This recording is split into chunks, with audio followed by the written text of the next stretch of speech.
تو بڑے بڑے گناہ چھوڑ دیں, فرض نماز سنت موقدہ پڑھ لیں, بڑی بات ہے. باقی معمولات کی بات پھر آگے شروع ہوتی ہے, تو وہ آؤ بیٹھو خوشبو لگا کے انشاءاللہ. باقی رمضان میں کرنے کے جو معمولات ہیں, تراویح پڑھیں پوری پابندی سے, پھر تہجد بھی پڑھیں. صحیح حدیث ہے, غالباً مصنف ابن ابی شیبہ میں ہے, حضرت عمر نے تراویح جب جماعت سے شروع کرائی تو جب حضرت عمر مسجد نبوی میں گئے تو جب لوگوں کو تراویح پڑھتے ہوئے دیکھا آپ بہت خوش ہوئے, لیکن آپ نے ایک بات فرمائی, واللتی تنامون عنہا افضل من اللتی تقومون. فرمایا جس نماز سے تم سو رہے ہو وہ افضل ہے اس نماز سے جو تم پڑھ رہے ہو. تو حضرت عمر کا مقصد یہ تھا کہ تراویح اتنی لمبی نہ ہو یا ایسے مشغول نہ ہو جاؤ کہ تہجد ہی چھوڑ دو. اس سے یہ صاف پتہ چلتا ہے کہ حضرت عمر کی نظر میں بھی تراویح الگ ہے اور تہجد الگ ہے. ہمارے اہل حدیث بھائی تہجد والی حدیثیں اٹھا کے تراویح پہ فٹ کرنا شروع کر دیتے ہیں کہ نبی صلی اللہ علیہ وسلم رمضان اور غیر رمضان میں 8 رکعتیں پڑھتے تھے. وہ تہجد کی بات ہے بھائی, وہ تراویح کی بات نہیں ہے. اور اگر وہ تراویح بھی وہی ہے تو پھر رمضان کی فضیلت کیا ہوئی؟ یہ جو حدیث میں بار بار قیام رمضان قیام رمضان قیام رمضان, محدثین تہجد کا الگ باب باندھتے ہیں, قیام رمضان کا الگ باندھتے ہیں. اگر تراویح تہجد ہی ہوتی تو محدثین تہجد کا الگ باب اور قیام رمضان کا الگ باب نہ باندھتے. وہ تہجد ہی میں تراویح کے فضائل بیان کرتے, جیسے کہ امام بخاری نے تہجد ہی میں تراویح کی فضیلت بیان کر دی ہے. اس کی وجہ ہے کہ امام بخاری جو باب لے کر آتے ہیں نا, اس کے لیے اس باب سے مناسبت ضروری نہیں ہے. جس نے بھی بخاری پڑھی ہے پڑھائی ہے وہ جانتا ہے کہ امام بخاری جب کوئی عنوان قائم کرتے ہیں تو ضروری نہیں کہ حدیث اس عنوان کے تحت آ رہی ہو. یہ امام بخاری کی عادت ہے. امام بخاری بدر کا باب قائم کرتے ہیں, اس میں بدر کی حدیثیں ہی نہیں ہیں, صرف وہ صحابی کی ہیں جو بدری تھے, وہ راوی وہ صحابی آ رہے ہیں. تو جس کو ذرا سی بھی امام بخاری کی عادت کا پتہ ہوگا نا, وہ کبھی بھی یہ نہیں کہہ سکتا کہ امام بخاری نے قیام اللیل کا باب باندھا اور تہجد کی حدیث ذکر کی, یا تراویح کا باب باندھا اور تہجد کی. تو اس سے پتہ چلتا ہے کہ امام بخاری کے نزدیک تراویح اور تہجد ایک ہی چیز ہے. یہ وہ شخص یہ بات کر سکتا ہے جس کو بخاری کی الف بے بھی نہیں پتا. امام بخاری تو بعض دفعہ ایک باب باندھتے ہیں, ذرا سی بھی کہیں سے مناسبت ہوتی ہے حدیث لے آتے ہیں, حالانکہ اس حدیث کا اس باب سے کوئی تعلق نہیں ہوتا. اب ہمارے اہل حدیث بھائی بار بار ہمیں دیکھو امام بخاری نے تراویح کا باب باندھا اور تہجد کی حدیث ذکر کی, اس سے پتہ چلتا ہے تراویح اور تہجد ایک ہی ہے. ایسا نہیں ہے بھائی, اتنے سارے محدثین, اور خود امام بخاری تراویح کا نام کیوں دے رہے ہیں اس کو؟ اگر تہجد ایک ہی چیز ہے تو تراویح کا نام کیوں دے رہے ہیں؟ تو بہت سارے محدثین قیام رمضان الگ ہے. اگر یہ تہجد ہی ہوتی تو قیام رمضان کے نام سے الگ باب محدثین نہ باندھتے. آپ کہہ سکتے ہو کہ جی یہ تہجد ہی ہے لیکن رمضان میں تہجد کی فضیلت بہت زیادہ ہے, اس لیے اس کو الگ سے قیام رمضان کا باب باندھا گیا. تو بھائی رمضان میں صرف تہجد کی فضیلت نہیں, صدقے کی فضیلت بھی بہت زیادہ. حضرت عائشہ فرماتی ہیں نبی صلی اللہ علیہ وسلم رمضان میں سخاوت کا دریا بن جایا کرتے تھے. حدیث کا مفہوم ہے. تو صدقے کی فضیلت بھی تو بہت زیادہ ہے, لیکن صدقات رمضان کے نام سے محدثین نے باب باندھا ہے کہ ایک نارمل صدقہ ہوتا ہے, ایک صدقہ رمضان. کیوں نہیں باندھا؟ اس لیے کہ رمضان کا صدقہ کوئی الگ نہیں ہے, وہی صدقہ جو عام دنوں میں کرتے ہو رمضان میں اس کی فضیلت زیادہ.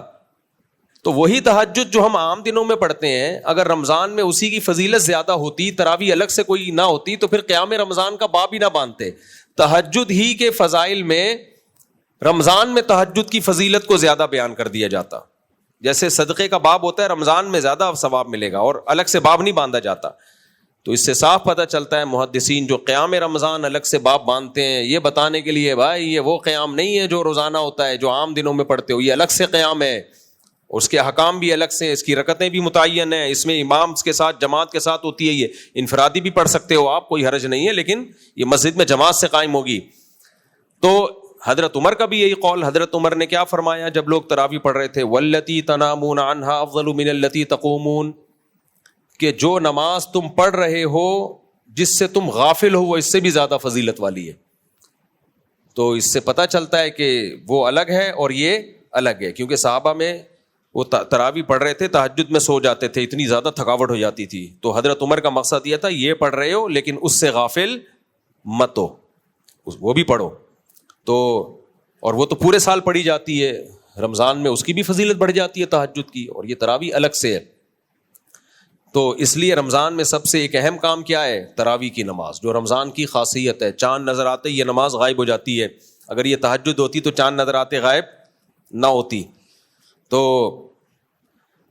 میں اہل حدیث سے ایک بات پوچھتا ہوں کہ اگر یہ وہی ہے تہجد تو رمضان کی کیا فضیلت ہے نا. جو میرا اصل سوال تھا وہ دوبارہ ریپیٹ کر دیتا ہوں کہ آپ عام دنوں میں بھی 8 سنت اور رمضان میں بھی 8 سنت, بلکہ آپ نے تو رمضان میں تہجد کی ویلیو اور گرا دی.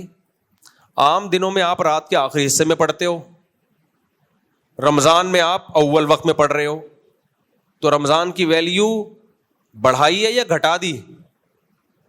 اصل تو آخری وقت میں تہجد, رمضان میں آپ اول وقت میں پڑھ رہے ہو, تو یہ عجیب سی بات ہے یار. پھر رمضان کا کیا فائدہ ہوا؟ اس سے تو بہتر تھا کہ آخر میں ہی پڑھتے رہتے آپ. تو اس لیے جب بھی آپ جمہور کے خلاف یا اجماع کے خلاف جاتے ہیں نا, تو آپ پہ کچھ ایسے ایسے سوالات کھڑے ہو جاتے ہیں جس کا آپ کے پاس جواب نہیں ہوتا. اس لیے جمہوری کی ماننے میں ہی خیر ہے, جبکہ وہ دلیل کے لحاظ سے بھی مضبوط ہے. تو رمضان کے معمولات بتا رہا تھا آپ کو. سب سے پہلا معمول کیا ہے؟ روزہ تو رکھنا ہی ہے. اس کے علاوہ کیا کرنا ہے؟ تراویح. پھر اس کے علاوہ کیا کرنا ہے؟ رات کے آخری حصے میں اٹھے ہی ہوتے ہیں تہجد, کیونکہ حضرت عمر نے تراویح شروع کی لیکن انہوں نے حکم دیا کہ تہجد کو مت بھولنا تراویح کی وجہ سے. تو تراویح الگ سے پڑھیں, تہجد الگ سے پڑھیں آپ رمضان میں. تیسرا کام کیا کرنا ہے؟ صبح و شام 100 دفعہ کلمے کا معمول بنا لو.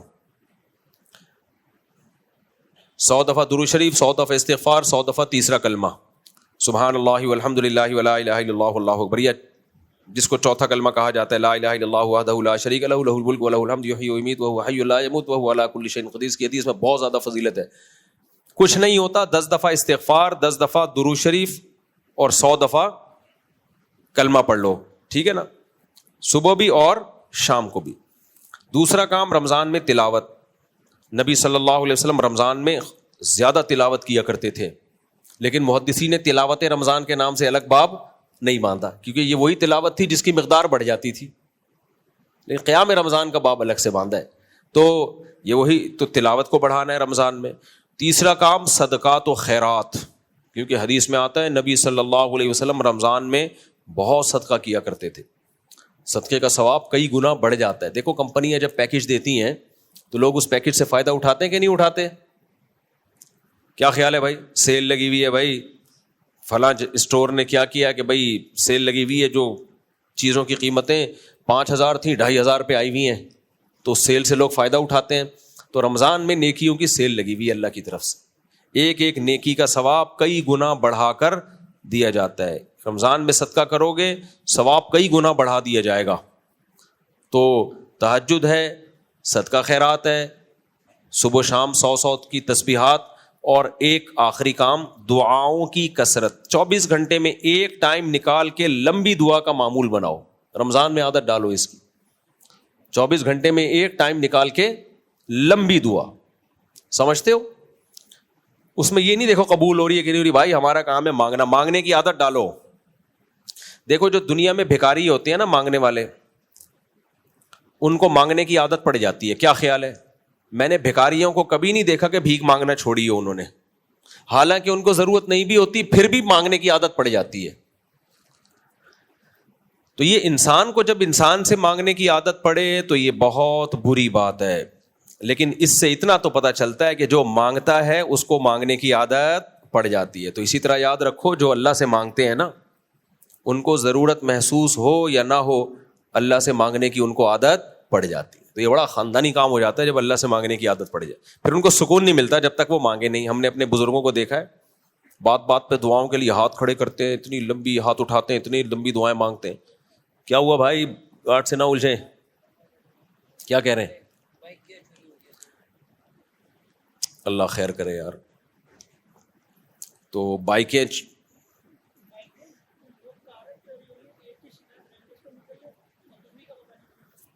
دو گاڑیاں چوری ہوئی ہیں ابھی جمعے کے بیان ہیں. اللہ خیر کرے. اگلے ہفتے ہم ایسا کرتے ہیں کہ 2-3 بندے کھڑے کر دیں گے انشاءاللہ, جو بائکوں کی اور گاڑیوں کی حفاظت پہ مامور ہوں. تو کیونکہ کراؤڈ آج بہت زیادہ تھا, اب رمضان میں ہوتا ہے بہت زیادہ رش, تو یہ انشاءاللہ ہم بناتے ہیں اسی ہفتے یہ کر لیں گے تاکہ یہ گاڑیاں چوری اور بائکیں چوری کی شکایت نہ آئے.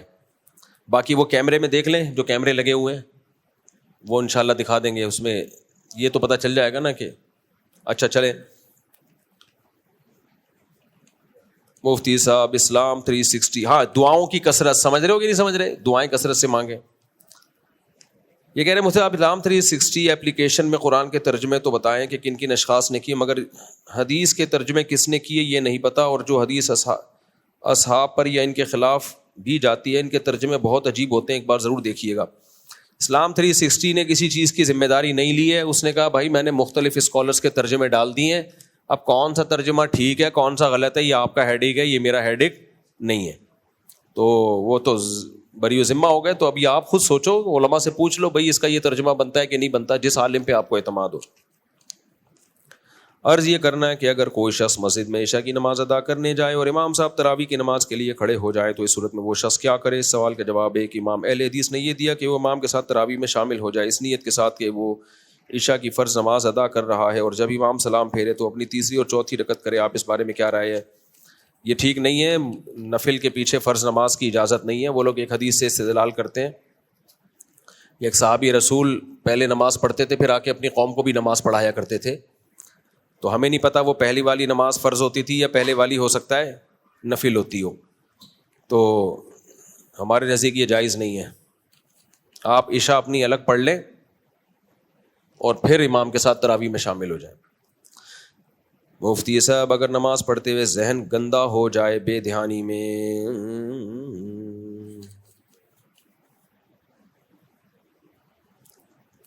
اور کوئی سوال پوچھنا ہو کسی نے؟ دیکھو یہ جو شہوانی خیال آتے ہیں اور اس سے جو قطرہ وغیرہ نکل جائے اس سے غسل فرض نہیں ہوتا, اس سے وضو ٹوٹ جاتا ہے, آپ کا دوبارہ وضو کرنا پڑے گا. سب میرا یہ سوال تھا, جب نکاح کے دوران لڑکی سے پوچھا جاتا ہے کہ قبول ہے تو طلاق کے دوران کیوں پوچھا نہیں جاتا لڑکی سے؟ بہت اچھا سوال کیا بھائی نے. کہہ رہے ہیں نکاح کرنے سے پہلے لڑکی سے پوچھا جاتا ہے کہ قبول ہے, طلاق کے وقت کیوں نہیں پوچھا جاتا کہ قبول ہے؟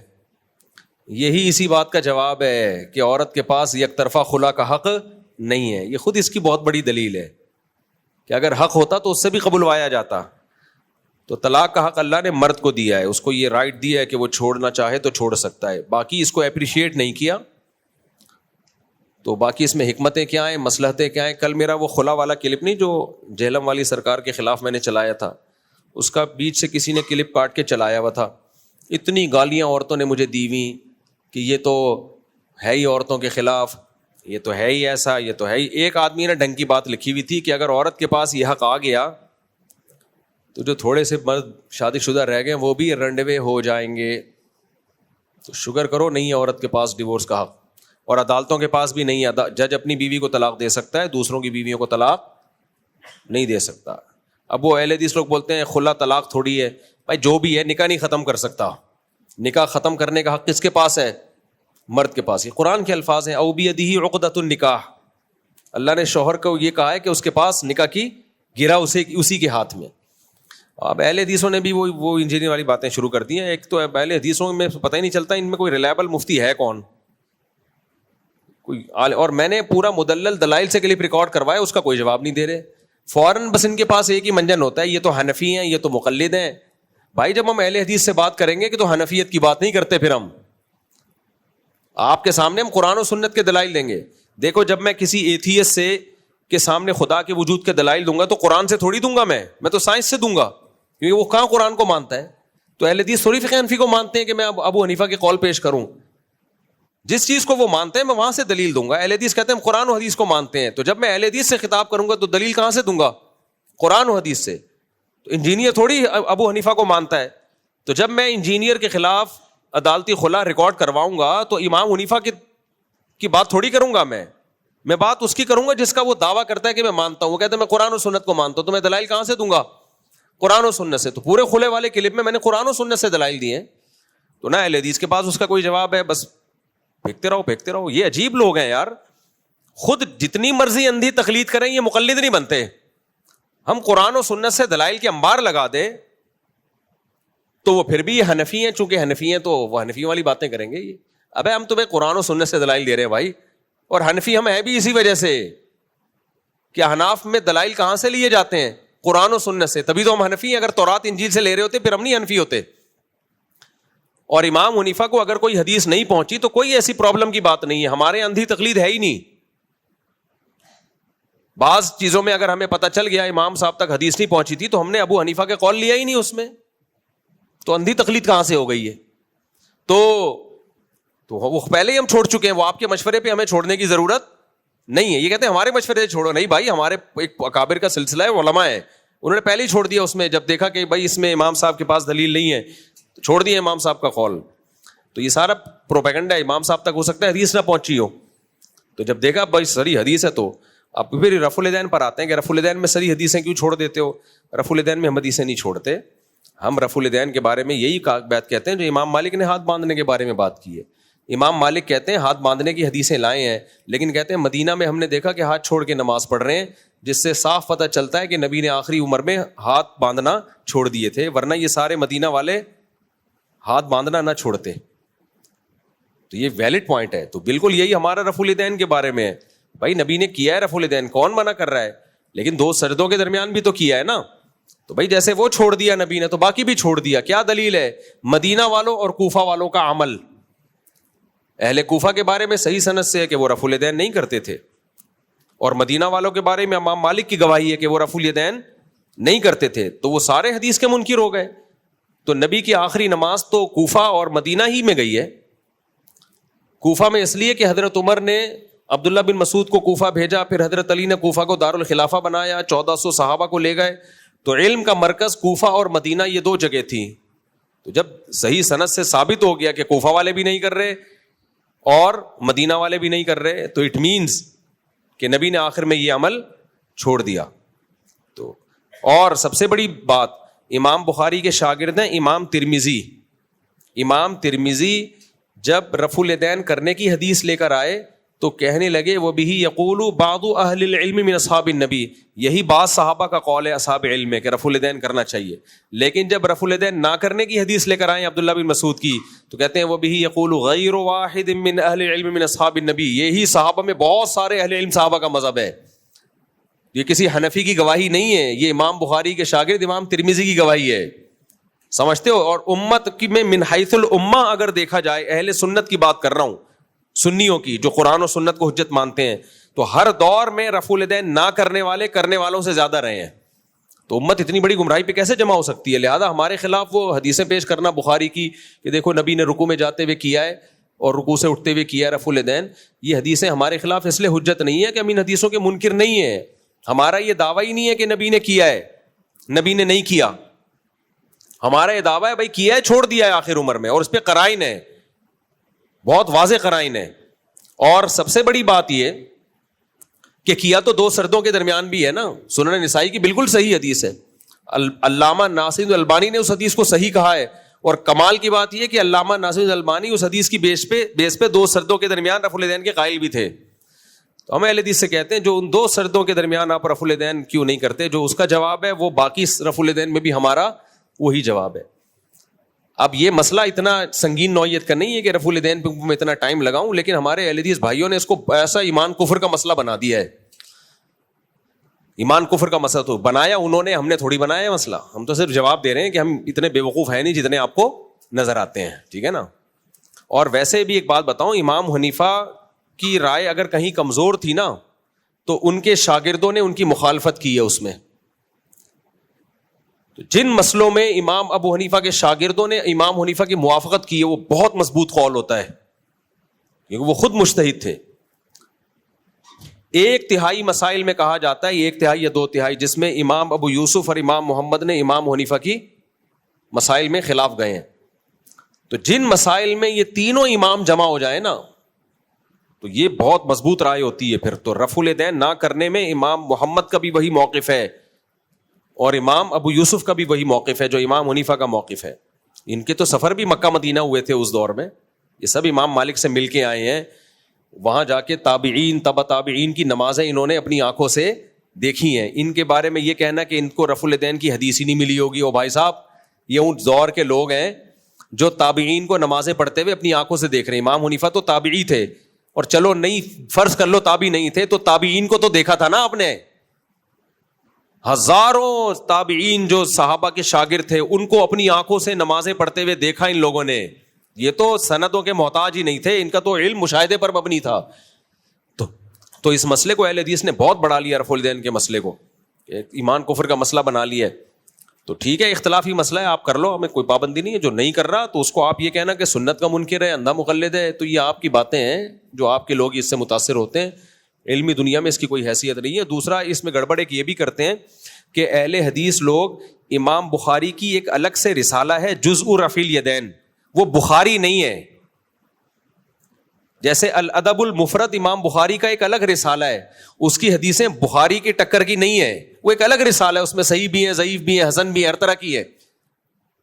تو اسی طرح امام بخاری کا ایک رسالہ ہے جزء رفع الیدین, وہ بخاری نہیں ہے. تو لوگ کیا کرتے ہیں کہ ان کی حدیثیں جب وہ پیش کرتے ہیں تو اس پہ بھی بخاری کا لیبل لگا کے چلا دیتے ہیں کہ دیکھیے امام بخاری نے یہ روایت نقل کی ہے. لوگ سمجھتے ہیں یہ بخاری میں, حالانکہ وہ بخاری میں نہیں ہوتی. وہ ایک الگ رسالہ ہے امام بخاری کا جو بخاری کے ٹکر کا نہیں ہے, اس میں ہوتی ہیں وہ. تو مسئلہ اتنی سنگین نوعیت کا نہیں, ان لوگوں نے بنا دیا بہت زیادہ اس کو. تو بات کیا کر رہا تھا میں, ہاں تو وہ خلا کی بات کر رہا تھا. انہوں بھائی نے طلاق کا مسئلہ پوچھا نا, تو خلا وہ میرا پورا کلپ گیا ہے. وہ ابھی بیچارے وہ زبیر صاحب ہیں, وہ خلیل الرحمان سے کیا نام ہے, قاری خلیل الرحمان, ان کا بھی کلپ آ گیا کہ عدالت بھی خلا دے سکتی ہے, خلا عورت کا رائٹ ہے. رائٹ کا یہ مطلب کہ جب چاہو عورت لے سکتی ہے, گناہگار ہوگی لیکن ہو جائے گا خلا. پھر وہ حافظ احمد صاحب ہے, ان کا بھی, میں تو ان لوگ کو بڑا پڑھا لکھا سمجھتا تھا, کیا حافظ زبیر احمد, میں نے کہا یہ کس طرح کی باتیں کر رہے ہیں, بالکل ہی سطحی باتیں اور دلائل بھی سطحی. تو میرا کلپ چلا ہے, اس کو بھی چلائیں آگے, کیونکہ لوگ اس سے گھر ٹوٹ رہے ہیں بھائی. اس سے مجھے کوئی اہل حدیث سے کوئی بغض نہیں ہے, لیکن گھر ٹوٹ رہے ہیں اس سے, بیڑا غرق ہو رہا ہے. عورتیں اٹھ کے جا رہی ہیں عدالت سے ٹھک ٹھک ٹھک. گرل فرینڈ بوائے فرینڈ میں فرق کیا رہ گیا, میاں بیوی اور گرل فرینڈ بوائے فرینڈ میں, اگر عورت کے پاس بھی یہ رائٹ ہے. شریعت نے عدالت کو اتنے اختیارات دے دیے کہ ہماری بیویاں بھی ہمارے نکاح سے جب چاہیں خارج کرتے ہیں. بھائی تم کہاں سے آئے ہو یار تم.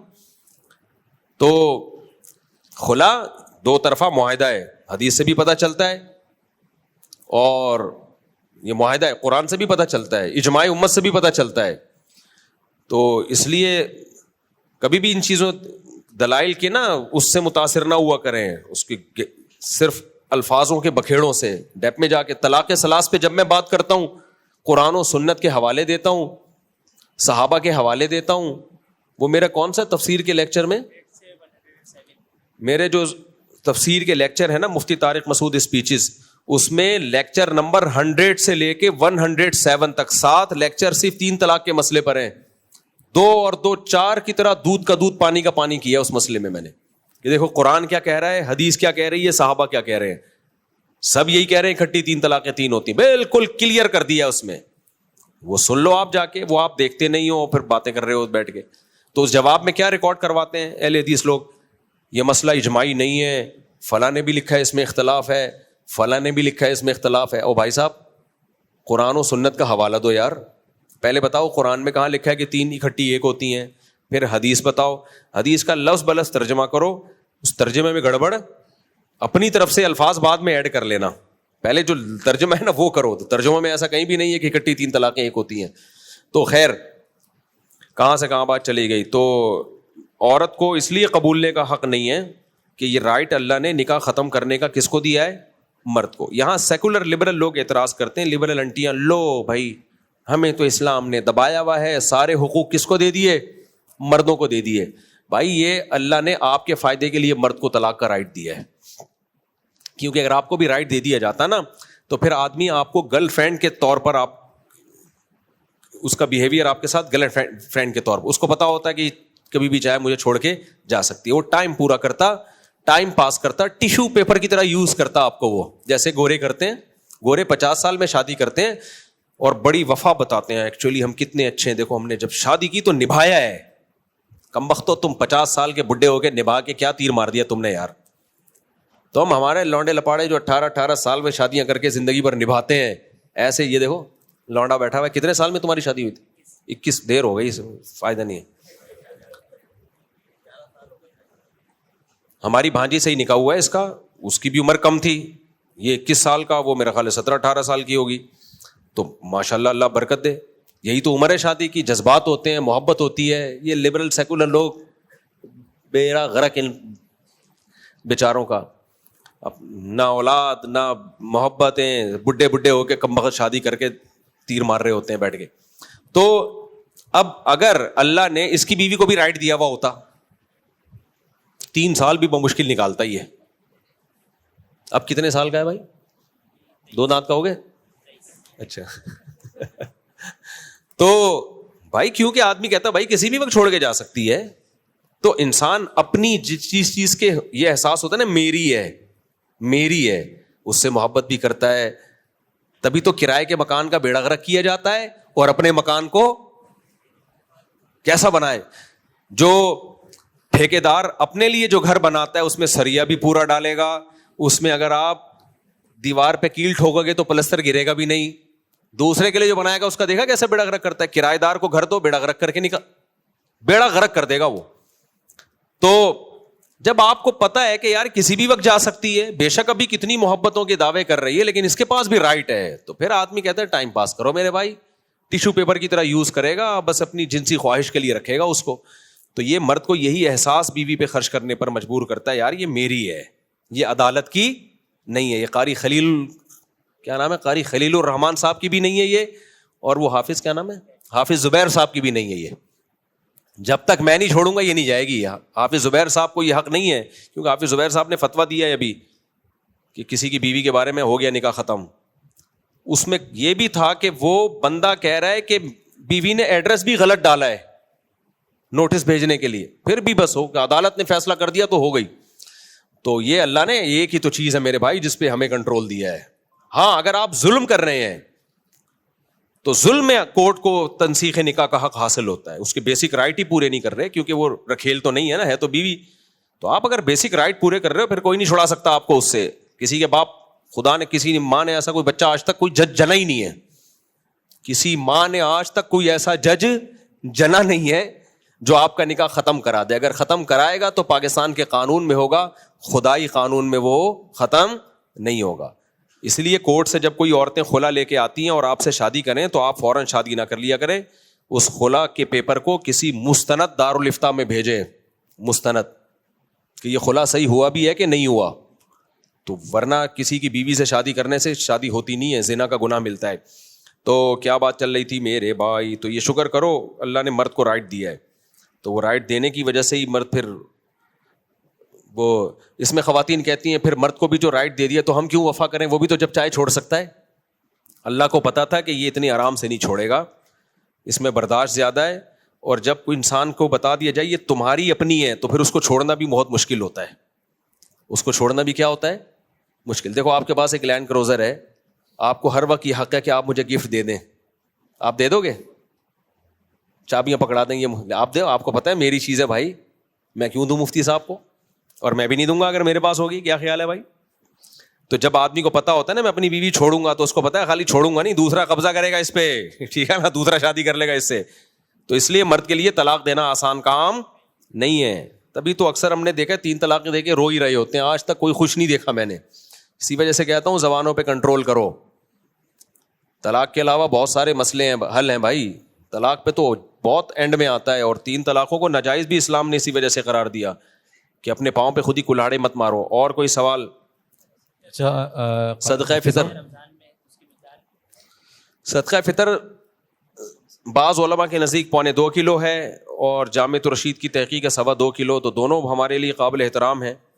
گندم 2.25 کلو, کھجور دینا چاہو تو 4.5 کلو, جو دینا چاہو تو بھی 4.5 کلو, کشمش دینا چاہو تو بھی 4.5 کلو, کھجور دینا چاہو تو 2.25 کلو, گندم دینا چاہو تو 2.25 کلو. گندم شریعت نے کم اس لیے رکھی ہے کہ وہ اس زمانے کی گندم بڑی پاورفل ہوا کرتی تھی. اب تو گندم صرف کاربوہائیڈریٹ کا ایک مجموعہ رہ گئی ہے. جو ہائیبریڈ گندم آ رہی ہے نا, یہ آج کل نقصان کہتے ہیں ڈاکٹر لوگ زیادہ دے رہی ہے. بہرحال دینی 2.25 کلو ہی پڑے گی اگر گندم. ہاں رمضان میں پہلے سے بھی دے سکتے ہیں, عید سے پہلے دے دیں زیادہ اچھا ہے. اور یہ بھی ایک صدقہ فطر کی اتنی خاندانی چیز ہے. دیکھو آپ اپنے آپ کے جتنے بھی بچے ہیں نا ان سب کی طرف سے دینی پڑے گی آپ کو, جو آپ کی کفالت میں ہے. جتنے زیادہ بچے ہوں گے اتنا صدقہ زیادہ ہے. اور یہ صدقہ فطر عید کے دن واجب ہوتا ہے. پہلے بھی دے سکتے ہو ایڈوانس میں, لیکن واجب کب ہوتا ہے؟ عید کے دن. یعنی جس نے عید الفطر کا دن نہیں دیکھا اس پر صدقہ واجب نہیں ہے. تو عید کے دن پینلٹیاں لگتی ہیں, یہ شکرانے ہوتے ہیں, شکرانے. تبھی اس کو شکرانے کا صدقہ بھی کہا جاتا ہے کہ آپ کے اتنے بچے ہیں لہٰذا آپ پہ صدقہ زیادہ ہے. تو اس سے بھی پتہ چلتا ہے شریعت میں زیادہ بچے نعمت ہیں, جرمانہ بولو نہیں. اللہ نے کہا جتنے زیادہ بچے ہیں تجھے شکر کے طور پر اتنا زیادہ صدقہ دینا پڑے گا, تیرے اتنے بچے ہیں. تو میرا تو آدھی جائیداد صدقہ فطر میں مجھے لگ رہا ہے نکل جائے گی. سمجھ رہے ہو؟ تو یہ بھی شریعت کا ایک مزاج ہے کہ تمہارے بچے زیادہ ہیں تو تمہارے پاس نعمتیں زیادہ ہیں, لہذا تم عید کے دن ان سب کا شکرانہ بھی زیادہ نکالو گے. یہ جرمانہ نہیں ہے. عید کے دن جرمانے ہوتے تو عید کا دن کس بات کا ہوتا؟ یہ شکرانہ ہے. لہذا تمہارے ماتحت جتنے بچے ہیں, اللہ کہتے ہیں اتنے سارے بچے تمہارے ذریعے پلوا رہا ہوں میں اور سب تمہارے ہیں, تو سب کا صدقہ نکالو. فیملی پلاننگ والے بولیں گے کیوں اتنے غربت, مہنگائی, کم بختو, تم نے مہنگائی میں اضافہ کیا, تم پہ تو پینلٹی لگے گی, جرمانہ دو. اللہ کہتے ہیں نہیں, شکرانہ دو, شکرانہ. تو یہ اللہ اور فیملی پلاننگ میں یہ فرق ہے جو میں آپ کو بہت عرصے سے سمجھانے کی کوشش کر رہا ہوں, لیکن تم رہو گے ایک دو پہ ہی. ہاں, صدقہ فطر صرف مستحق زکوٰۃ کو دیا جا سکتا ہے جو زکوٰۃ کا مستحق ہے. جی حضرت,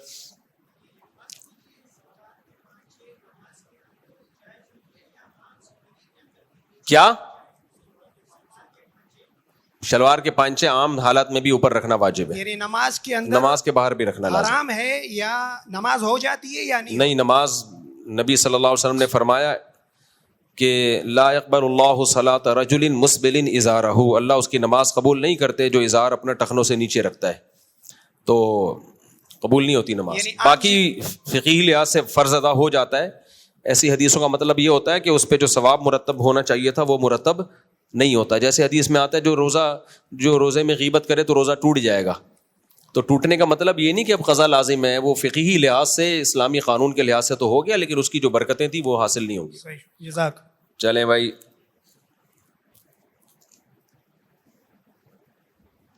ایک شخص جو نہ نماز پڑھتا ہو نہ روزے رکھتا ہو اس کو زکوٰۃ دینا کیسا ہے؟ جائز ہے, لیکن کوشش کریں دیندار لوگوں کو دیں. زکوٰۃ تو کوئی بھی مسلمان غریب ہو اس کو دینے سے ادا ہو جائے گی.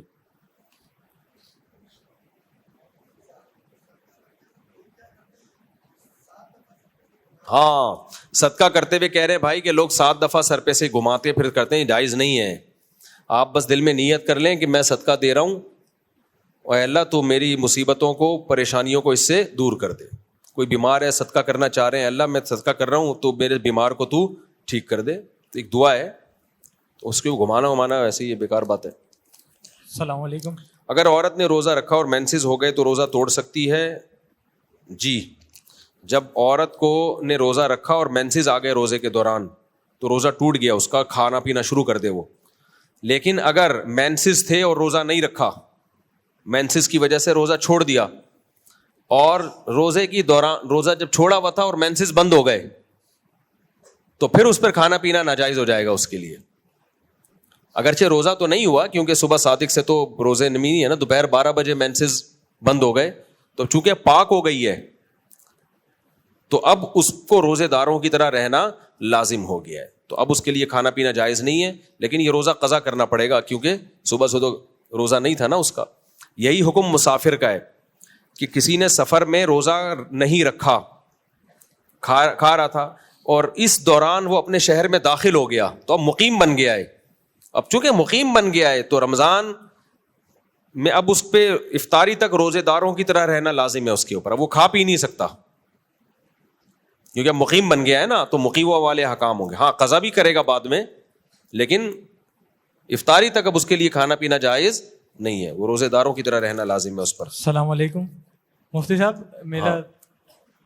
میرا سوال یہ ہے کہ جیسے جماعت کے بیچ میں اگر آپ کا وضو ٹوٹ گیا ہے تو آپ وہیں پہ اس کو نماز کو پورا کریں گے یا وہاں سے باہر کیسے نکلیں گے؟ پیچھے والوں کی نماز خراب نہیں ہوگی؟ نماز کے دوران وضو ٹوٹ گیا تو نکل جائیں, پیچھے والوں کی نماز بھلے خراب ہو جائے, اچھا صف توڑ کے نکل جائیں.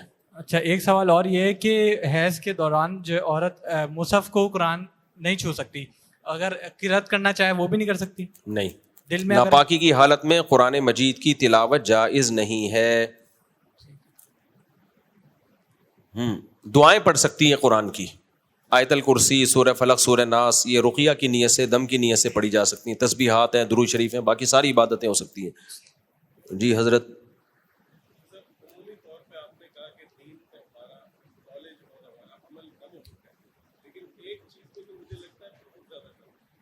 جی ہمارا عمل دین کے اندر کم ہو چکا ہے, لیکن ایک چیز میں تو میرا ذاتی خیال ہے, میں کم علم ہوں, اور وہ ہے جہاد. مطلب کوئی قرآن مجید خود فرما رہا ہے کہ اللہ تعالیٰ محبت رکھتا ہے ان لوگوں سے جو اس کی راہ میں قتل کرتے ہیں. جی اب وہ معاملہ ٹھیک ہے کہ 15 سال ہم نے وزیرستان اور وانا وغیرہ میں اس کو بھگتا, لیکن کیا اس کا یہ مطلب تو نہیں ہے نا کہ ہم وہ قرآن مجید کے آیات کا ذکر کرنا ہی بند کر دیں. اور جہاد میں آج غزہ میں جو جہاد ہے, وہ ان لوگوں نے اپنی جہادی روح کی بنا پر اسرائیل کو 1.25 سال مارا ہے. تو صرف میرا سمجھنے کا طریقہ ہے کہ ہم گورنمنٹ تو ہے نہیں, ہم لوگ آپس میں ایک شہر کے اندر رہتے ہوئے, ایک محلے میں رہتے ہوئے, کس طرح اس چیز کو دوبارہ ریوائیو کر سکتے ہیں کہ جہاد کی وہ روح آئے جس میں پاکستان کے تمام لوگوں نے شامل ہو کے آج تک جو ہے نا وہ اس کا عہد نبھایا. دیکھیں, یہ بات آپ کی درست ہے, اسلام میں بے تحاشا فضیلت ہے جہاد کی, لیکن علماء کا کام ہوتا ہے تمام پہلوؤں سے کسی چیز کو دیکھنا.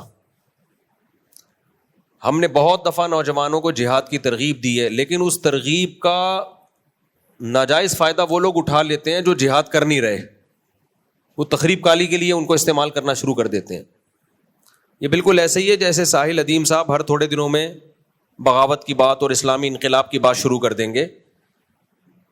یقیناً اسلامی انقلاب آنا چاہیے, یقیناً نظام تبدیل ہونا چاہیے, لیکن آپ کے پاس نظام کی تبدیلی کا پیکج ہے نہیں, تو سوائے ملک سے نفرت اور ملک میں تخریب کاری کی کاروائیاں بڑھنے کے علاوہ کچھ بھی حاصل نہیں ہوتا.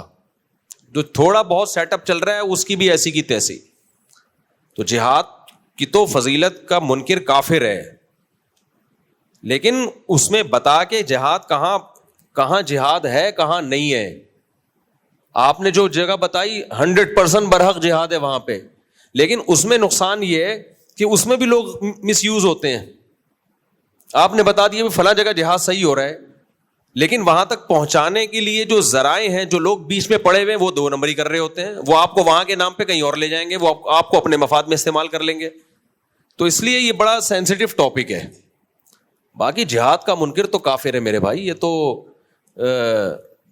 اور قیامت تک جہاد جاری رہے گا. تو اس میں حضرت مفتی عبدالرحیم صاحب کے جہاد پہ لیکچرز ہیں صحیح بخاری کے, بہت خاندانی لیکچرز ہیں. ان کا چینل انہی کے اپنے چینل پہ ہے نا, کیا چینل, مفتی عبدالرحیم کے نام سے لیکچر ہے صحیح بخاری میں کتاب الجہاد میں. 10 لیکچر اپلوڈ ہو چکے ہیں, تو وہ لازمی سنیں آپ. تو اس میں جہاد کی فضیلت بھی ہے, جہاد کے آداب بھی ہیں, اور قرآن و سنت سے کہ کہاں جہاد ہوگا کہاں جہاد نہیں ہوگا. ان کا تو تجربہ بھی بہت ہے اس بارے میں. ہم اتنے بیوقوف نہیں جتنے آپ کو نظر آ رہے ہیں. کبھی خوشبو لگا کے آؤ تو پھر پتہ چلے گا ہم کیا ہیں. لوگ سمجھتے ہیں ان کو شادیوں کے علاوہ کچھ نہیں آتا. مجھے جو آتا ہے نا وہ بتا دیا تو بیان میں ہی نہیں آؤ گے تم لوگ. اتنے بیوقوف ہم ہیں نہیں جتنے آپ کو نظر آتے ہیں. سمجھ رہے ہو؟ آہستہ سے بولے میں نے, زیادہ زور سے. آگے چلو. مولوی صاحب, اچھا ہمارے محلے سے جماعت نکل لی ہے 40 دن کا نا, تو میری والدہ کو مطلب ہاسپٹل میں اس کو کیموگرافی جو انجیکشن ہوتی ہے شوکت خانم میں, تو اس کو وہ بھی ہو رہی ہے. اور میری والدہ مجھے کہہ رہی ہے کہ آپ چلے جاؤ, لیکن میری جو وائف ہے وہ مجھے کہہ رہی ہے, کبھی کہہ رہی ہے کہ ہاں چلے جاؤ, کبھی بول رہی ہے نہیں چلی جاؤ. تو مجھے خود بھی سمجھ نہیں. کیا والدہ ہاسپٹل میں ہے؟ والدہ کا بھی مسئلہ ہے, لیکن والدہ تو میرے کو کہہ رہی ہے کہ آپ چلے جاؤ. کہاں چلے جاؤ؟ بیوی کو لے کے الگ؟ نہیں, مطلب 40 دنوں کے لیے تبلیغ میں جماعت جو والدہ کہہ رہی ہے چلے پہ چلے جاؤ, بیوی کہہ رہی ہے, بیوی کبھی کہہ رہی ہے چلے جاؤ, کبھی کہہ رہی ہے نہیں جاؤ. ابے چلا لگا لے جا کے, بار بار موقع زندگی میں ہر دفعہ موقع نہیں ملتا. بیوی کو بھی لے کے جاؤ ساتھ میں. یہ بڑا عجیب ہے, بیوی گھر میں ہوتی ہے, خود جا رہے ہوتے ہیں, بیوی کو بھی لے کے جاؤ. اللہ کے بندو, گھر جب بنتا ہے جب میاں بیوی دونوں نیک ہوں. اگر ایک بھی نیک نہیں ہے نا تو بچہ اس کو فالو کرتا ہے جو نیک نہیں ہے. سمجھ رہے ہو؟ آپ کی بیوی پردہ نہیں کرتی, آپ پردے کے فضائل سناتے ہو, بیٹی آپ کی بیوی کو فالو کرے گی, آپ کو فالو, اللہ ماشاء اللہ 100 میں کوئی ایک نکل آئے. تو اس لیے دونوں کا, تو تبلیغ میں جاؤ دونوں, بیوی کو بھی لے کے جاؤ. مفتی صاحب پھر دیکھو گھر میں ایک برکتیں آتی ہیں, ایسا زبردست گھر میں معمولات کا ماحول بنتا ہے. میں تو خود اپنے گھر والوں کو چاہتا ہوں تبلیغ میں لے کے جاؤں, لیکن میں مشہور ہونے کی وجہ سے کہیں جانے کے قابل ہی نہیں رہا. تبلیغ کے علاوہ کوئی آپشن نہیں ہے اصلاح کا. یا تو کوئی بہت نیک بزرگ, اللہ والے بزرگ, آج کل بزرگوں کے پاس ٹائم ہی نہیں ہے. بزرگ مارکیٹ میں شارٹ تو نہیں ہوئے, کم ہو گئے ہیں, لیکن ہیں. دوسرا یہ کہ مردوں پہ تو ان کی توجہ ہوتی ہے, عورتوں پہ توجہ دے نہیں سکتے, ٹائم ہی نہیں ہے نا. خطوط کا دور چلا گیا, اب خطوط لکھو اتنے بڑے بڑے. پھر بعض تو بزرگ ہیں نہیں, وہ بنے ہوئے ہیں. وہ کسی خاتون کو بیعت کر کے کیا کرتے ہیں, وہ خاتون اپنے شوہر کے سارے راز خطوں میں لکھ کے فاش کر دیتی ہیں, میرا میاں ایسا ہے, میرا میاں ویسا ہے, میرا میاں. ان کا اصلاحی تعلق یہ چل رہا ہوتا ہے. تو 2 نمبر بزرگ کی بات کر رہا ہوں. تو 1 نمبر بزرگ ہیں, یا تو ان سے اپنی بیوی کو بیعت کراؤ. لیکن 1 نمبر کو پہچاننا, فیروز میمن صاحب ہیں, بڑی زبردست اصلاح کرتے ہیں. تو کوئی بیعت ہونا چاہتا ہے نا, فیروز میمن صاحب حضرت حکیم اختر صاحب کے خلیفہ ہیں, اپنی بیگم کو بھی ان سے بیعت کرا دے, خود بھی بیعت ہو جائے. انسان کا بچہ نہ بنے, میرا نام بدل دینا. وہ مسالہ زیادہ لگاتے ہیں, جون پور کا قاضی بناتے ہیں. وہ ہیں بھی بڑے پرہیزگار, اللہ ان کی تقوی میں, ان کی عمر میں برکت دے. ورنہ مسئلہ بیوی کو کسی شیخ سے بیعت کرانے میں خطرات ہوتے ہیں آج کل. شیخ ہی نہ کہیں لے کے بھاگ جائے. شیخ کے بھی تو آدمی پہلے ہوتا ہے. کیا خیال ہے بھائی؟ ایسے واقعات آئے ہیں, بیوی کو کسی پیر و مرشد سے بیعت کرا دیا, چل بھائی اکیلا گھوم رہا ہے, بیوی عاشق ہو گئی پیر صاحب پہ. تو اس لیے یہ تصوف کا جو شعبہ انتہائی حساس شعبہ ہے, اس میں ہر ایک پر اعتماد مت کیا کرو. تو فیروز میمن صاحب کا نام میں ایسے ہی نہیں لے رہا کہ وہ بہت, اللہ کرے اسی تقوی پر قائم رہیں وہ. تو وہ تو آپ کو ایسی نظر جھکانا سکھائیں گے نا کہ شاید بیگم کو بھی نہ دیکھو آپ. مذاق کر رہا ہوں, ایسا ہے نہیں. وہ بیگم کی محبت دل میں ڈالتے ہیں. تو ہاں, وہ دوسری شادی سے منع کرتے ہیں لوگوں کو. تو وہ میرے پاس آ جایا کرو یہ سیکھنے کے لیے. اس سلسلے میں آپ کس سے رابطہ کریں؟ ہم سے رابطہ کریں. اصلاحی تعلق کے لیے آپ حضرت فیروز میمن صاحب سے رابطہ کریں, بہت فائدہ ہوتا ہے. تو اللہ والے حضرت مولانا محمد احمد صاحب ہیں, ہمارے پڑوس میں رہتے ہیں, بڑے اللہ والے بزرگ ہیں, ان سے بھی اصلاحی تعلق قائم کر سکتے ہو. مجھے بھی اجازت بیعت ملی ہوئی ہے, لیکن میرے پاس ٹائم نہیں ہے, اور جو کام کر نہیں سکتا آدمی کیوں کرے. تو جب اللہ, ہمارے شیخ کی طرف سے تو حکم ہے کہ شروع کرو لوگوں کو بیعت کرنا, لیکن ہمارے پاس ٹائم نہیں ہے, اور کیسے سنبھالیں گے ہم. جو کام ہمارے ذمے ہیں وہ نہیں نمٹ رہے ہم سے, ایک اور کام ہم ذمے میں لے لیں, تو اس لیے ہم سے نہیں ہو پا رہا. اچھا, یہ راستے میں ہمارے کو ٹریفک پولیس والے اور پولیس والے جب روکتے ہیں نا, تو وہ ہم سے پیسے مانگتے ہیں, اور رشوت دینا حرام ہے. رشوت دینے والا اور لینے والا دونوں دوزخی ہے نا. تو کیا ہمیں رشوت ان کو دینا چاہیے؟ دیکھو, پولیس والے جب آپ کے پاس ڈاکومنٹس پورے ہوں, 1 روپیہ بھی نہیں مانگتے. وہ مانگتے ہی اس سے جس کے پاس ڈاکومنٹ پورے نہیں ہوتے, اور سب نہیں مانگتے. بہت سے ایسے بھی ہیں جو آپ دو کے بھی نہیں ہو چالان کاٹیں گے. لیکن جب آپ میں گڑبڑ ہوتی ہے تو یہ نوبت آتی ہے. آپ ڈاکومنٹس پورے, آپ لائسنس بنواؤ, آپ بائک کے کاغذات پورے رکھ کے چلو, تو یہ نوبت ہی نہیں آئے گی.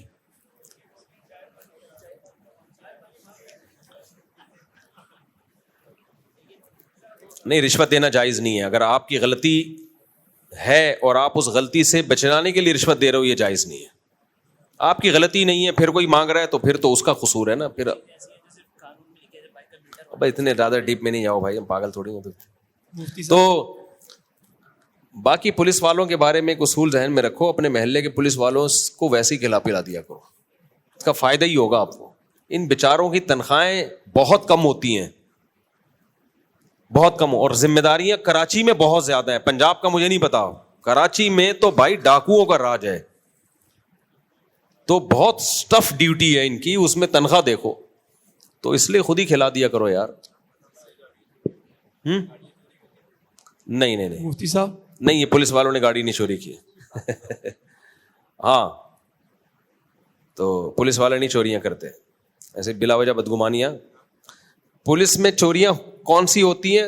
وہ والی کہ کوئی بائک چوری کی آ گئی, تو پولیس والے کہتے ہیں تو ویسے ہی چوری کی ہے, ہم مالک تک پہنچا رہے ہیں, تو اس دوران اگر ایک آدھ انڈیکیٹر چوری ہو گیا تو کوئی اتنا بڑا مسئلہ نہیں ہے. پوری بائک نہیں چوری کرتے. بائک تھانے میں کھڑی ہے تو پھر کہتے ہیں جب بھائی مالک کو اتنا ہم نے ریکوری کرا دی کہ تیری پوری بائک مل رہی ہے, تو 2 انڈیکیٹر تو ہمارا حق بنتا ہے نا. تو وہ ہو سکتا ہے کوئی وہاں سے ہیڈ لائٹ نکال کے لے جائے اور کوئی انڈیکیٹر وغیرہ نکال کے لے جائے. تو اس میں بھی یقین نہیں ہوتا کہ پولیس والوں نے نکالا ہے, ہو سکتا ہے ان کے استغفر اللہ کسی اور نے نکالا ہے, میں کہہ رہا تھا ان کے تعاون سے. تو یہ بھی ضروری نہیں ہوتا کہ ہو سکتا ہے کسی کوئی چرسی نکال کے لے گیا ہو. تو اس میں بھی بدگمان مت ہو. پولیس سے ویسے بھی بدگمان ہونے سے پولیس کو کوئی نقصان نہیں ہے, تمہیں ہی نقصان ہے, کیونکہ وہ پولیس ہے, ٹھیک ہے, اس سے بنا کے ہی رکھنی پڑے گی تمہیں, تو عزت سے جیو گے. پولیس والوں سے نہیں بنائی تو تمہارا ہی بیڑا غرق ہوگا بھائی, کیونکہ وہ کس میں ہے, وہ پولیس میں ہے, تم تھوڑی پولیس میں ہو. مفتی صاحب, یہ آج کل یہ کنڈے پہ جو اے سی لگا رہے ہیں, صحیح, ایک بندہ تھا, نام نہیں لوں گا, اس نے یعنی کنڈے پہ نا لوگوں کو پانی دے رہا تھا, پانی کنڈے پہ پانی, ہاں نا, بجلی کی. اچھا, تو پھر میں نے اس کو بولا یار یہ تو صحیح نہیں ہے. مجھے پتا چلا, میں نے تو ٹینکی پوری خالی کر دی. پھر اس کے بعد دیکھو کنڈے کی بجلی جائز نہیں ہے, چوری کی بجلی ہے, غلط ہے, لیکن اس سے جو پانی بھرو گے وہ پانی ناجائز نہیں ہے. آپ نے پوری ٹینکی خالی کر دی کنڈے کی بجلی, تو ٹینکی خالی کر کے تو قوم کا بھی نقصان کیا, پانی کا بھی نقصان کیا, اپنا بھی نقصان کیا, وہ تو ڈبل نقصان ہو گیا. میں نے شاید نماز نہیں, نماز بھی ہو جائے گی, کیونکہ یہ چوری کا پانی نہیں کہلائے گا, چوری کی بجلی کہلائے گی. اب یہ جو کنڈے کی بجلی سے جوس بنا کے بیچ رہے ہیں, ملک شیک, تو وہ عمل غلط ہے, لیکن اس سے ملک شیک تھوڑی غلط ہو جائے گا. وہ کیلا بھی اپنے پیسوں سے, وہ ملک شیک جب غلط ہوگا جب کیلا بھی چوری کا ہو, کیلا بھی تو بجلی استعمال کرنا غلط ہے, اس بجلی سے جو چیزیں بنیں گی وہ غلط نہیں ہو جائیں گی. نہیں, اے سی کا استعمال چوری کی بجلی سے جائز نہیں ہے, پانی بھی جائز نہیں ہے, لیکن پانی بھرنا جائز نہیں ہے. بھر لیا تو پانی مت پھینکو, اب استعمال کرو اس کو. یہ عمل غلط تھا, لیکن وہ پانی غلط تھوڑی, پانی تھوڑی چوری کا ہے.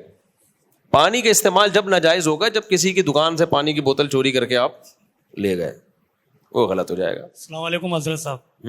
حضرت صاحب, آپ دوسری تیسری شادی کی بات کرتے ہو, ہمارے گھر میں تو اگر ہم دوسری شادی کی بات کر دیتے تو جنگ چھڑ جاتی ہے.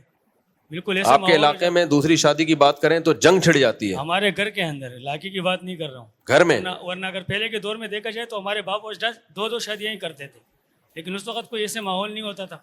اور اگر ابھی بات کریں تو سب سے پہلے ماں کڑی ہو جاتی ہے بہو کے حق میں, کہنے لگ جاتی ہے کہ آپ سوتن لے کے آ رہے ہو اپنے گھر والی پہ. تو اس طرح پھر کوئی, دیکھو آپ کے باپ دادا کرتے تھے, آپ نہیں کر رہے کیونکہ وہ آپ کے باپ دادا تھے.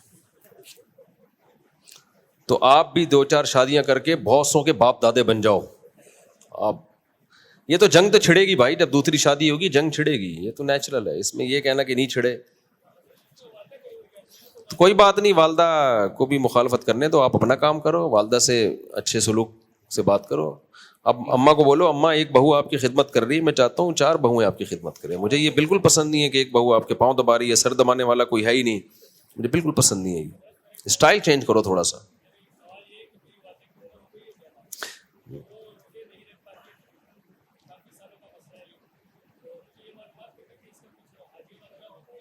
ہاں, اگر والدہ کے لیے روزے رکھنا اب ممکن ہی نہیں ہے, دسمبر میں بھی نہیں رکھ سکتی, سردیوں میں بھی ناممکن ہو گیا, تو اب روزے کا فدیہ 2.25 کلو گندم, یا تو ایک غریب کو 2 ٹائم کا کھانا کھلا دیں, کوئی بھی غریب ہو اس کو صبح کا کھانا اور رات کا, یہ دوپہر اور رات کا کھانا کھلا دیا. یہ بھی کر سکتے ہیں کہ دوپہر کا کھانا 2 دفعہ کھلا دیا, یعنی ہفتے کے دن بھی کھلا دیا, اتوار کے دن بھی کھلا دیا, اس سے بھی فدیہ ادا ہو جاتا ہے. یعنی کوئی بھی کسی بھی ایک ہی غریب کو 2 ٹائم کا کھانا تو یہ کھلا دیں, یا 2.25 کلو گندم, یا اس کی قیمت دے دیں, تو ایک روزے کا فدیہ ہو جائے گا. مفتی صاحب, رمضان المبارک میں نا تو سحری ڈن اور افطاری ڈن کا اسٹیٹس لگاتے, تو یہ لگانا ثواب ہے کیا؟ کیا سحری اور افطاری کا اسٹیٹس لگانے دو یار, لوگوں کو انجوائے کرنے دو یار. نہیں, وہ ثواب کی نیت سے لگاتے ہیں, میں نے اس لیے پوچھا. ثواب تو نہیں ہے کوئی ثواب نہیں ہے, بس لوگوں کو شوق ہوتا ہے آپ دیکھنے کا, کیا پکایا تم نے. ہر آدمی کا اپنا ایک, اپنی بیویاں نہیں دکھاؤ بس. ہمیں فیملی ولاگ سے بھی کوئی تکلیف نہیں ہے, لوگ اپنی سحری بنا رہے ہوتے ہیں, دکھا رہے ہوتے ہیں, افطاری اچھا ہے, لوگوں کو انٹرٹینمنٹ کا ایک موقع مل رہا ہے, لوگ انجوائے کر رہے ہیں, تو کرنے تو کیا جا رہا ہے. اگر آپ سحری بنا رہے ہو, سموسے بنا رہے ہیں, پکوڑے بنا رہے ہیں, دنیا کو دکھا رہے ہیں, دنیا دیکھ رہی ہے, لائک کر رہے ہیں, تو کوئی ناجائز نہیں ہے یہ. تو فیملی ولاگ میں بھی کوئی ناجائز چیز نہیں ہے, لوگوں کو خوش ہونے تو, اسٹریس ختم ہو رہی ہے لوگوں کی, لوگ رمضان کو انجوائے کر رہے ہیں. کیا دیکھیں گھروں میں کیسے سحری بنتی ہے, اب لوگ کہتے ہیں غریب آدمی کیا کرے, تو غریب آدمی نہ دیکھے وہ, کیونکہ اب غریب کو بچانے کے لیے امیروں کے پکوڑے سموسے ہی بند کر دیں تو وہ بھی غریب ہو جائیں گے نا پھر.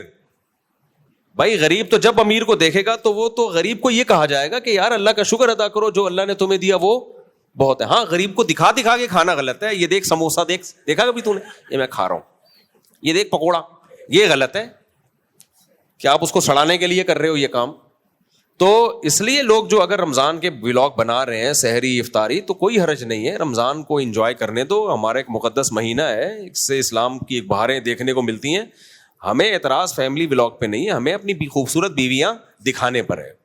جس کمبخت کا چینل نہیں چل رہا ہوتا اپنی خوبصورت بیوی لا کے نمائش, اصل میں وہ لوگ پکوڑا نہیں دیکھ رہے ہوتے, وہ پکوڑے کھانے والی دیکھ رہے ہوتے ہیں. پکوڑے لوگوں نے بہت دیکھے ہوئے ہوتے, اور وہی داڑھی مونچھوں والا آئے گا کوئی بھی نہیں دیکھے گا. تو یہ بغیرتی ہے بھائی, اپنی بیویاں دکھا کے اور اپنی خوبصورت لڑکیاں دکھا کے, خوبصورت بیویوں کی چل رہے ہوتے, تو خوبصورت بیویاں, خوبصورت جوان لڑکیاں پھر ادھورے کپڑوں میں, سلیو لیس کپڑوں میں انہی کو ایکسپوز کر رہے ہوتے ہیں, تو وہ غلط ہے. اچھا, اگر لڑکی کے سسرال والے لڑکی سے بات چیت بند کر دیں اور لڑکی بار بار کوشش کرے پھر بھی وہ لوگ رابطہ نہ رکھیں تو کیا قطع تعلق کر سکتے ہیں؟ سسرال کی ایسی کی تیسی سالے کی. بہو کو چاہیے ساس سے بنا کے رکھے, ماں کی طرح ہے, سسر سے بنا کے رکھے, اپنی بھابھیوں سے, بھابھیاں کہہ رہا ہوں, نندوں وندوں سے بنا کے رکھے. کوشش کرے, ایک دفعہ سوری کر لی, معذرت کر لی, پھر بھی نہیں منہ ہونا تو دفعہ تمہاری ایسی کی تیسی. جب کوئی آدمی سوری کر لے نا, معذرت کر لے, پھر نہیں بنتا کہ پھر آپ منہ بنائیں اس سے. سوری کرنا اس زمانے میں بہت مشکل کام ہے بھائی, لوگوں میں تکبر ہے, کوئی معافی نہیں مانگتا. اگر کسی نے معافی مانگ لی, ایکسکیوز کر لیا, تو بھائی غلطی ہر ایک سے ہوتی ہے. وَخَيْرُ الْخَطَّائِينَ التَّوَّابُونَ, بہتر خطا کار وہ ہیں جو سوری کر لیں. جب سوری کر لی ختم, پھر بھی سسرال منہ چھڑا کے بیٹھا ہوا ہے تو یہ سسرال نہیں ہے, اسرائیل ہے یہ. بال بناؤ, بہو کا فائدہ یہی ہے کہ سسرال سے بنا کے رکھے, وہ اس میں فائدہ ہی ہے. بھائی شوہر, بچے بڑے ہو جاتے ہیں, شوہر بوڑھا ہو جاتا ہے, ٹائم گزر جاتا ہے, پھر بہو ہی کی حکومت ہوتی ہے اس گھر میں. تو اس لیے تھوڑا بہت ساسوں کو برداشت کر لینا چاہیے, ساسیں ہمیشہ نہیں رہتی, اور جو ساس جتنی ٹینشن والی ہوتی ہے مرتی بھی وہی ہے جلدی. جو خوش اخلاق ساس ہوگی وہ دیر سے مرے گی, جو ہر وقت بہو کو ٹینشن دے کے رکھتی ہے تو اس کا مطلب وہ خود بھی ٹینشن میں, تو وہ مرے گی بھی جلدی. تو ایسی بہوؤں کو میں کہتا ہوں یہ تھوڑے دن کی بات ہے, یہ خود ہی مر جائے گی برین ہیمریج سے, تو برداشت کر لو تھوڑے دن, پھر اس گھر میں تمہاری حکومت ہوگی. طلاقیں لے کے بھاگنا اور پھر سسرال کو ٹینشن دینا اور پھر یہ اور وہ, اس سے کیا ہوگا؟ طلاق یافتہ عورت ہو جاؤ گی, پھر دوبارہ شادی میں مسائل, پھر وہ بہت دفعہ وہ عزت نہیں ملتی طلاق یافتہ کو. تو ابھی کنواری چھڑی چھاڑ گئی تھی, بنا کے رکھو سسرال میں اپنی. اگر لڑکا اپنی بیوی بچوں کے ساتھ الگ گھر میں رہنا چاہے تو کیا اس لڑکے پر گھر والوں اور ماں باپ کو چھوڑنے کا گناہ ہوگا؟ نہیں بھائی, کوئی گناہ نہیں ہے. شادی کے بعد الگ ہونا نیچرل ہے, تو نہ ہو الگ تو اچھی بات ہے. اگر محبت سے رہ رہے ہو, بلا وجہ الگ ہونے میں بڑے نقصانات ہیں. جوائنٹ فیملی میں اگر محبتیں ہونا تو پھر جوائنٹ فیملی سے بڑی کوئی نعمت نہیں ہے. لیکن محبتیں آج کل کیا چل رہی ہیں؟ شارٹ چل رہی ہیں, اس لیے پھر ہم کہتے ہیں الگ ہو جاؤ. محمد مفتی صاحب, صدقہ فطر کن پر واجب ہے؟ اس کا پورا میں نے نصاب بتایا تھا بھائی, لمبا بیان ہے میرا, اس دن تراویح میں پورا ڈیٹیل سے بتایا ہے. جس پہ زکوٰۃ واجب ہے اس پہ تو صدقہ فطر واجب بھی ہے, اس پہ تو ہے ہی. لیکن اس کے علاوہ جس کے پاس کوئی ایسی پراپرٹی پڑی ہوئی ہو جو پورے سال استعمال نہ ہوتی ہو, یعنی ضرورت سے زائد ہو, یا پراپرٹی استعمال نہیں ہوتی, بے شک سال بھی نہیں گزرا, تو بھی صدقہ فطر واجب ہے اس پہ. میں ڈیٹیل سے بتا چکا ہوں اس مسئلے کو, ابھی بتایا, پوری عصر کی نماز ہو جائے گی. اور کیا ہے میرے بھائی, آج کل میری میمز بنانا شروع کر دی لوگوں نے, ایسے کر کے نا سوال پڑھ رہے ہوتے ہیں. اور کیا میرا بھائی جان, اچھا بھائی.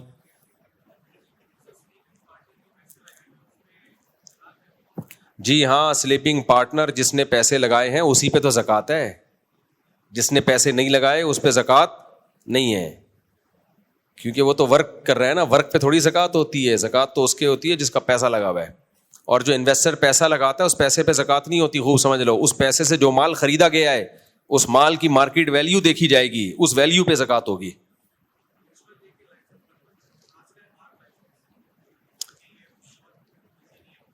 اکیلے میں پوچھیں.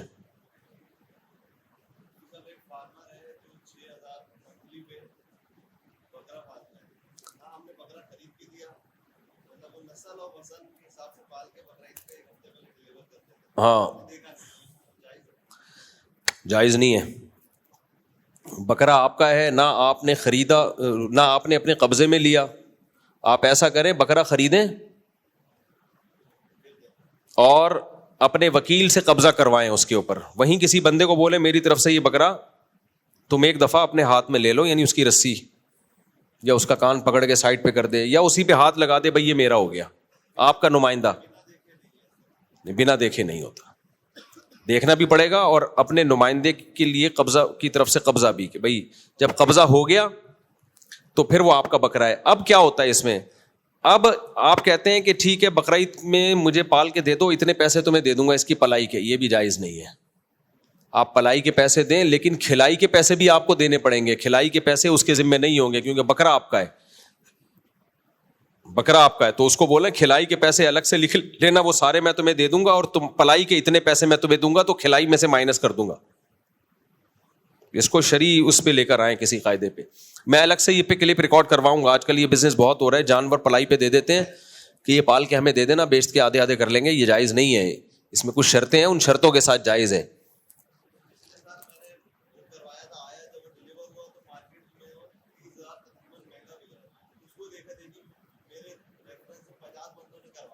نہیں آپ اس جب ایسا ہو گیا جب بکرا آئے تو آپ اس کو فون کر کے کہہ رہے ہیں یہ پرانا معاہدہ ہمارا سارا کینسل ہو گیا، پیسے دو، پیسے لو، جو خرچہ ہوا ہے وہ میں تمہیں دوں گا. اب یہ بکرا تمہارا ہے تو اب میں تم سے خرید رہا ہوں نئے سرے سے قیمت لگا کے خرید لیں اس کو. کیا بول رہا ہے؟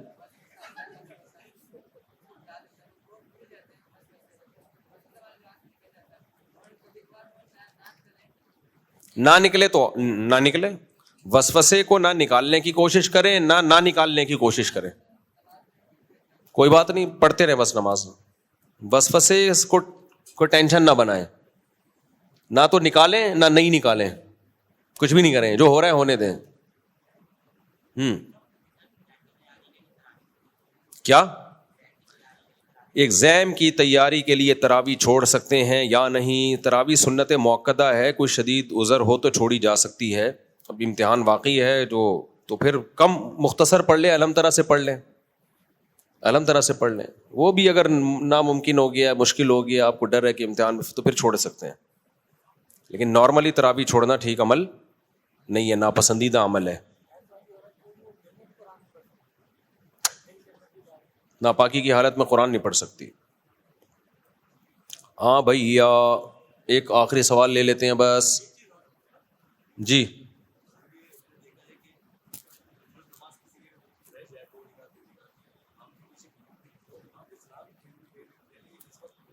جب امام دوسرا سلام شروع کرتا ہے اس وقت کھڑے ہو جائے مسبوق.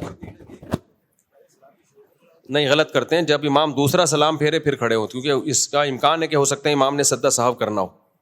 اگر وہ کرنا ہوگا تو آپ کو بھی کرنا پڑے گا اس کے ساتھ. جی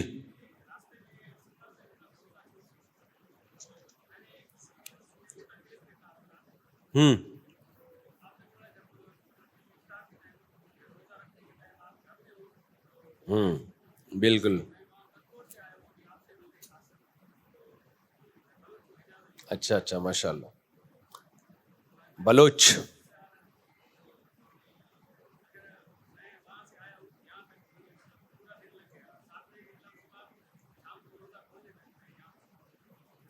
بس آپ جب نکلے تھے بلوچستان سے اپنے گھر سے، اس وقت سحری کا وقت وہاں تھا اور سحری کا وقت ختم ہوا آپ کے شہر میں ہی، تو اس وقت آپ مسافر بنے نہیں تھے، تو اس لیے آپ پر روزہ رکھنا واجب تھا. مسافر بننے کا ارادہ کرنے سے روزہ چھوڑنا جائز نہیں ہو جاتا، مسافر بننے سے ہوتا ہے.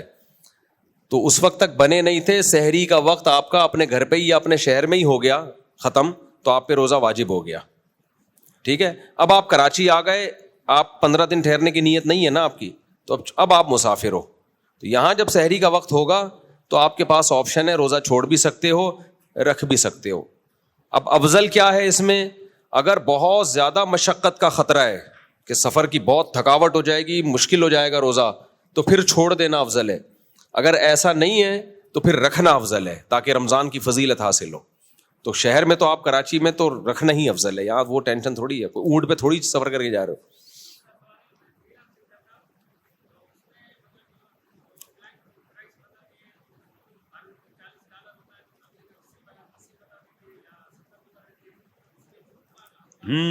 دیکھو فری لانسنگ آپ کرتے ہو تو آپ ریٹ نہ بتاؤ نا, آپ اپنے کام کے پیسے بتاؤ, میں اتنے میں کر کے دوں گا آپ کو, تو یہ جھوٹ نہیں ہوگا. ہاں تو پھر جب وہ پوچھ رہا ہے کہ اس کے آج کل مارکیٹ ریٹ کیا چل رہے ہیں, تو پھر آپ غلط ریٹ بتاؤ گے تو جھوٹ ہو جائے گا.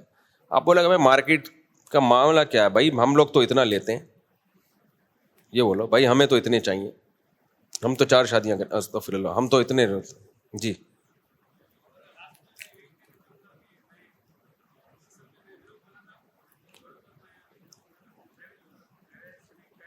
ولاگ بناتے ہیں ٹریولنگ کے, فیملی ولاگ بنانے میں بھی کوئی حرج نہیں ہے. فیملی ولاگ میں اپنی خوبصورت بیوی ادھورے کپڑوں کے ساتھ دکھانا تاکہ اس کے چکر میں لوگ آئیں, یہ غلط ہے, یہ ناجائز ہے. سوری بات کاٹ رہا ہوں, اس کا مطلب یہ نہیں کہ جو خوبصورت بیوی نہیں ہے وہ دکھائیں آپ, وہ ایک الگ چیز ہے, وہ ایک الگ چیز ہے. اس کا مقصد ویورز کو بڑھانا نہیں ہوتا. اس کی مثال ہے, سوری بات کاٹ رہا ہوں آپ کی. اب ایک صاحب ہیں, وہ اپنی وائف کے ساتھ انٹرویو دیتے ہیں اکثر نا, ان کی وائف بھی آ رہی ہوتی ہے, وہ بھی ڈاکٹر ہیں دونوں, تو وہ اس پہ بیان کر رہے تھے, بات کر رہے تھے کہ آج کل جو فیملی ولاگر اپنی خوبصورت بیویوں کو لاتے ہیں اور بےغیرتی پھیلا رہے وغیرہ. تو کسی نے کہا آپ بھی تو اپنی بیوی کو لے کر آتے ہو. تو وہ آدمی اپنی بیوی اس لیے نہیں لے کر آتا کہ بیوی کی وجہ سے ویورز بڑھیں, کیونکہ اس کی بیوی ڈاکٹر ہے, اس کے پاس بھی نالج ہے, اس کے پاس بھی نالج ہے. تو لانا تو وہ بھی ٹھیک نہیں ہے بھائی, اپنی بیوی کو بے پردہ کر کے آپ کیوں میڈیا پہ لا رہے ہو, لانا تو وہ بھی ٹھیک نہیں ہے, لیکن اس لانے کا وہ مقصد نہیں ہے جو ولاگرز کا مقصد ہوتا ہے. بھائی لانے کا مقصد ہے نالج شیئر کرنا, بھی کچھ نالج میرے پاس ہے, کچھ نالج ہماری وائف بھی پڑھی لکھی ہے ان کے پاس ہے, تو وہ الگ نوعیت ہے. تو اس پہ وہ بےغیرتی کے حکام صادق نہیں ہوتے. بے پردگی کا گناہ ایک الگ چیز ہے, وہ تو ہے, وہ تو پردہ ہی عورت پہ لازم ہے. تو اگر لانا بھی ہے تو بھائی اسکارف میں لے کر آؤ, پورے پراپر پردے میں لاؤ, تو وہ ایک الگ چیز ہے. لیکن ولاگر کا مقصد بیوی کے ذریعے بیوی دکھا کے ویوز بڑھانا ہوتا ہے. یہ بےغیرتی میں پی ایچ ڈی کرنے کی ان کو ضرورت نہیں ہے. تو ولاگرز کی بھی 2 قسمیں, کچھ آ رہے ہیں اپنی بیویوں کے ساتھ بھی آ رہے ہوتے ہیں, ان کی بیوی پردہ نہیں کرتی, وہ غلط ہے, ناجائز ہے, لیکن ان کا مقصد بیوی کے ذریعے ویوز لینا نہیں ہوتا, بلکہ ان کی نیچرل روٹین کا حصہ ہوتا ہے. تو غلط تو وہ بھی ہے, ناجائز وہ بھی ہے, لیکن وہ اس درجے کی بےغیرتی نہیں. کچھ ولاگر تو کرتے ہی ہیں, خوبصورت بیوی لائیں گے, ان کو پتا ہے بیوی خوبصورت ہے, پبلک دیکھے گی, اور یہ جس کو ہٹا دیا ویورز ہی غائب ہو جائیں گے. پھر اس میں بھی ان کی بےغیرتی رکتی نہیں ہے. شروع میں کپڑوں میں لا رہے ہوں گے, پھر آہستہ آہستہ کپڑے کم کرنا شروع کرتے ہیں. اور آج کل تو وہ بےہودگی ہو رہی ہے, بیوی کے ساتھ بوسو کنار ہو رہا ہے اور گلے مل رہے ہیں. یار تم اپنے بند کمرے کی چیزیں دنیا کو کیوں دکھا رہے ہو؟ یہ بےغیرتی ہے. اچھا آپ سوری بات آپ کی میں نے کاٹی, آپ ہو بھی بلوچستان سے, کوئی بھروسہ نہیں. اچھا خیر, ہاں ہاں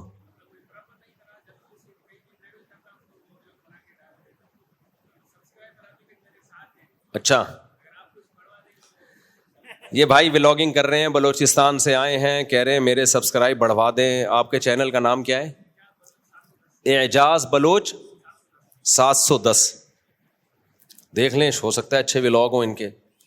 تو اعجاز بلوچ 710, چلو میرے بس میں یہی تھا, میں نے اعلان کر دیا ہے. اچھا